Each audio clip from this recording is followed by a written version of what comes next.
皆さんこんにちは、のらんです。今日はブライスのホームスイートホームちゃんに来てもらってます。ちょっとブライス久しぶりですね。ということで今日は22センチドールのお洋服を作りたいと思うんですけれども、22センチドールのね、お洋服といえばつまりリカちゃんの型紙になります。はい、こちらですね。ちょっと最近定番化してるんですけれども、リカちゃん着せ替えソーイングブックの3巻。前回こちらの型紙本を、購入してご紹介した時は、初めてね、ミキちゃんマキちゃんのお洋服が型紙載っているということで、一旦ベーシックなティアードスカートワンピースをね、リカちゃんとミキちゃんとマキちゃんの3人分のお洋服を作ったんですけれども、他にもね、いっぱいいい型紙が載ってるので、今回はまた別のお洋服を作りたいと思います。今日作るものという意味ではワンピースです。もうね、何度も作っているワンピースにはなるんですけれども、ち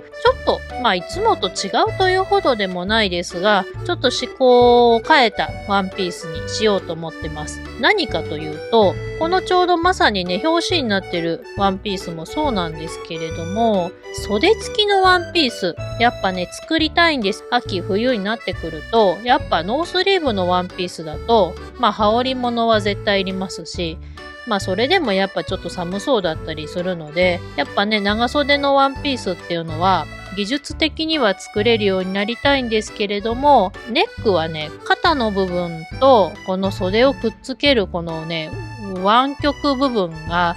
どうにもやっぱ難しいんですよね。で、一応、頑張って、なんとかそのしつけをあらかじめ縫って、丁寧に縫えば、一応縫えるようにはなってきたんですけど、やっぱ心がまだね、なかなかモチベが上がらないっていうのがあるんですよ。で、なんとかならんかなって思ってたんですが、まさにこのワンピースもそうなんですけど、この肩口のラインがちょっと下なんですね。普通はこのもう肩の部分に綺麗に線が入ってこっからぷくっと入る。当然人間のね構造上もその方がベストなんですけど、こうやってちょっとあえてストンとね縫い口が落ちてることによってこの湾曲が軽減されるんですよ。なのでこっちならちょっと縫いやすいんじゃないのと思ったわけです。なのでね、今回ちょっとこの、いつもの長袖ワンピースとは違う型を使った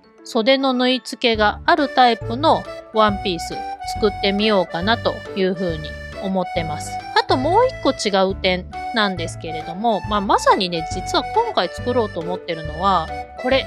なんですけれども、ちょっとちっちゃいんですが、前焼きタイプのワンピースなんですね。コートっぽい感じもあるワンピースなんですけど、要は表と裏縫う向きをぶっちゃけ逆にすりゃ前側が開く形にはなるんですけど、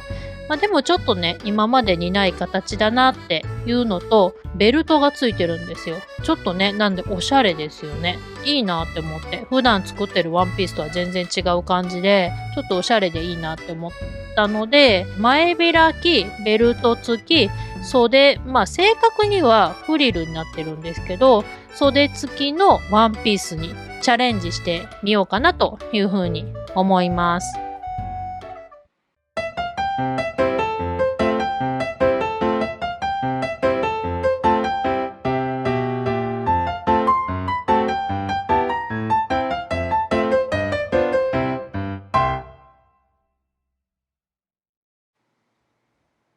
はい、完成しました。ホームスイートホームちゃんに来てもらっています。パッと見はうまくいったんじゃないかなというふうに思います。布の方はハーフリネンソフトシーチング、前も何度かこの布使いましたけども、この布で秋っぽい色にしてね、これからの季節にぴったりな感じにして、暑すぎず涼しすぎずって感じで、まさにこのね秋の始まりの季節にぴったりの雰囲気になったんじゃないかなとは思うんですけれども、今回はちょっとね反省点があります。まず、反省点のお話の前にこちらですね。今回ねやってみたかったことでもあって、これを機に購入をしたんですけれども、こちらおそらくご存知の方も多いかもしれません。こういったたドールに合ったボタンとか、資材を販売されているアイボリーさんというねお名前のショップで買わせていただきました。でこれちょっとまとめて買ったのでいろいろ入ってるんですけれども、ちょっとご紹介しますね。よいしょ。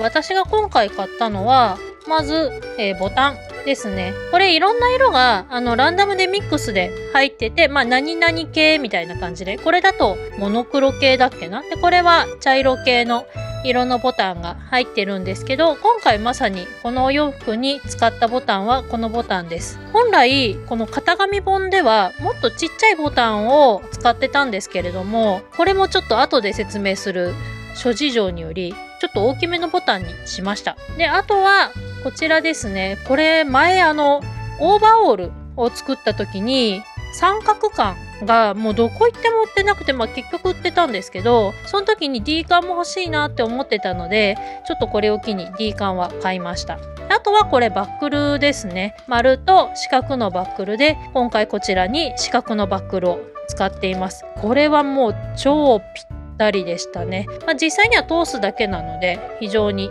簡単だったんですけど、これつくだけでもうやっぱ普通のワンピースと違ってちょっとこう高級感というかね、おしゃれ感というかね、出ますよね。いい感じになったかと思います。ちなみにこのベルトは後ろでマジックテープでこうやって留めてるだけなので、後ろの見た目をどう気にするかですけど、でもパッと見そんなに気にならないですからね、いいんじゃないかなというふうに思います。で問題はなんですけれども、このボタンなんですよ。今回、前開きということもあって、いつも私だと後ろ開きのマジックテープ、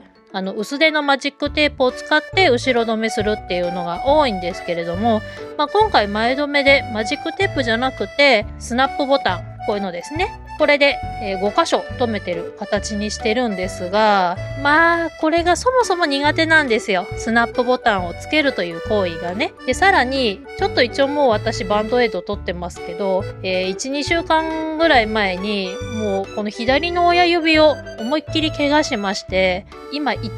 はまだちょっと痛いんですよね。で私左で縫うので左利きなので、もう全然力が入らないし、バンドエイド貼ってたので滑って針がもうなんでね、このねスナッ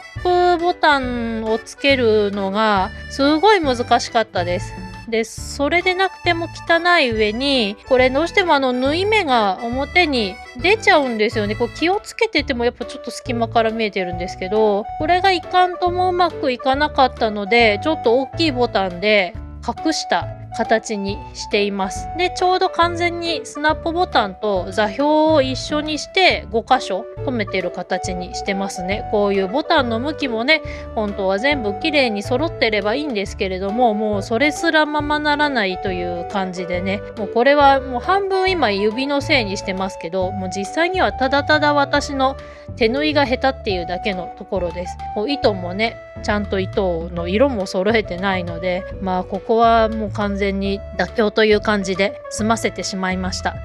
手縫いは上手になりたいなと思いつつ、手縫いを繰り返さないと当然上達しないですし、前もお話ししたかもしれないですけど、左利きの人間は普通の縫い糸だとどんどん糸がほどけてきちゃうというか、糸ってこう寄ってあるのがどんどん逆向きにほどけてきちゃうんですよ。そういう人はだいたいミシン糸が確か逆巻きなんだっけな、ちゃんと左利きの人でもほどけないように、逆巻きの糸を使うといいよっていうところまではなんとなくご助言いただいたんですけど、まだねなんとなくやってないっていうだけなので、今後もちょっとね、お洋服作ったりする上でボタンだったりスナップだったりっていうのはもう多分必須になってくるので、ちょっとそろそろこの左利きの人間が手縫いをする場合っていうのも攻略をしていかないとなとは一応思ってます。一応